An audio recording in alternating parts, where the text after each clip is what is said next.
you cyberpunks and retro nerds out there? It's your boy, Tommy the Hammer, coming at you guys again with another solo flight review. Tonight we're going to be checking out the Takashi Miike film, Detective Story. Now, I am a fan of him as a director. I've seen Audition, I've seen Ichi the Killer, I've seen Zebra Man, and if you think you got him pegged, well, motherfucker, you don't, because he has touched on just about every single genre humanly possible, from Yakuza films all the way over to kids' movies. And that's why I like him.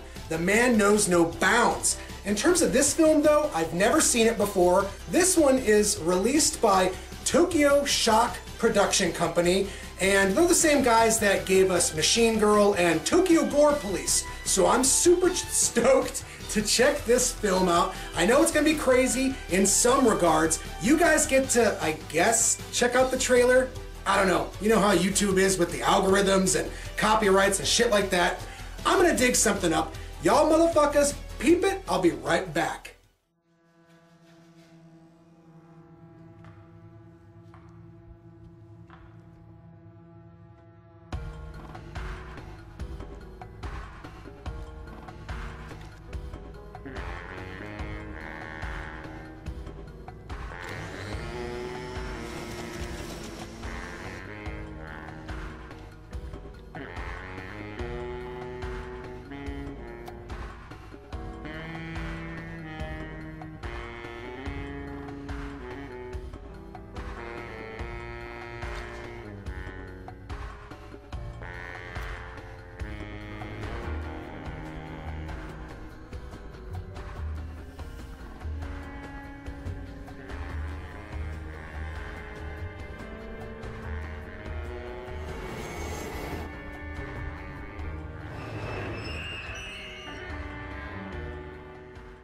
Okay guys, so I just got done watching the movie Detective Story, and I guess the bigger question here, especially for Takashi Miike fans, is how does this movie compare, or at least hold up compared to his other movies? I'd have to say that this one is a little bit more in line with his film Gozu.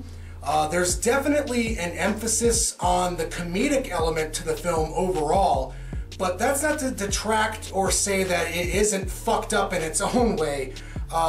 This is Takashi Miike we're talking about after all, and the movie opens up with some very visceral and gory sequences that kind of reminded me of 1980s filmed on VHS horror movies. And there were certain parts to this beginning that actually kind of reminded me of, dare I say it, a Skinny Puppy music video. It's almost 2 hours, and I feel like just about every moment and every scene was pretty much warranted. There was never a moment where I was bored. I like the humor. I especially like the music. You've got this weird avant-garde saxophone going on that, you know, kind of reminded me of David Lynch's work, so I appreciated that. As the film progresses, there's definitely some hallmark elements for, you know, Takashi Miike films. There's the oddball humor, there's the fucked up kind of horror elements, and then there's these seemingly weird, dreamlike, nightmarish scenes. There's one moment where, you know, this main character and a girl are going to an art exhibit, and she goes, "I have to go to the bathroom," and she just promptly pisses herself right there. I was like, what the fuck is happening? But this is Takashi Miike. If you don't say that at least once during one of his movies, well, you know that something's fucking wrong. Do I think this is his best film? Probably not, but I'm such a huge fan of Takashi Miike and his overall artistic sense that I can get into pretty much anything that he directs. This is a good movie, and if you've seen all of the prolific Takashi Miike films, you've seen Ichi the Killer, if you've seen Audition, and you're looking for something that's a little bit more off the beaten trail, then definitely give this one a go. One thing I want to say about this movie, for some strange reason, some of the sequences where they show the dead bodies in a kind of forensic, you know, manner, they're blurred out. And I'm not sure why that was, because there's elements to this movie where the violence isn't censored or the sex isn't censored, but these moments are. So I can only, you know, assume that this is, you know, something that the director had chosen to do himself.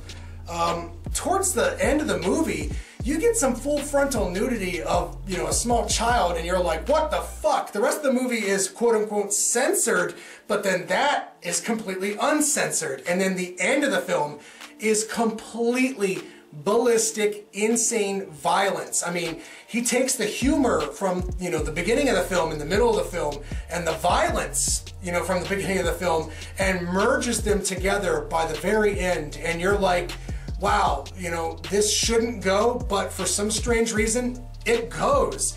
So I gotta say, Detective Story is definitely an interesting film. So if you like crime movies, you know, things where it's, you know, you got the main character as a detective and they're trying to solve, you know, a murder mystery, then definitely check this one out. I was reading reviews for this movie online, and someone compared it to Dario Argento and the giallo genre. That was something I hadn't really considered when I was watching this film, but after reading that, I started viewing it in that manner, and, you know, I gotta say, I feel like that's the angle that maybe Miike was coming from with this movie. Maybe he was trying to make, you know, his own, you know, spin on the giallo genre, and if that's the case, well then, well done, man, because I kind of like this movie. So, out of 10 stars, I could give Detective Story a solid 6.5 or 7 out of 10.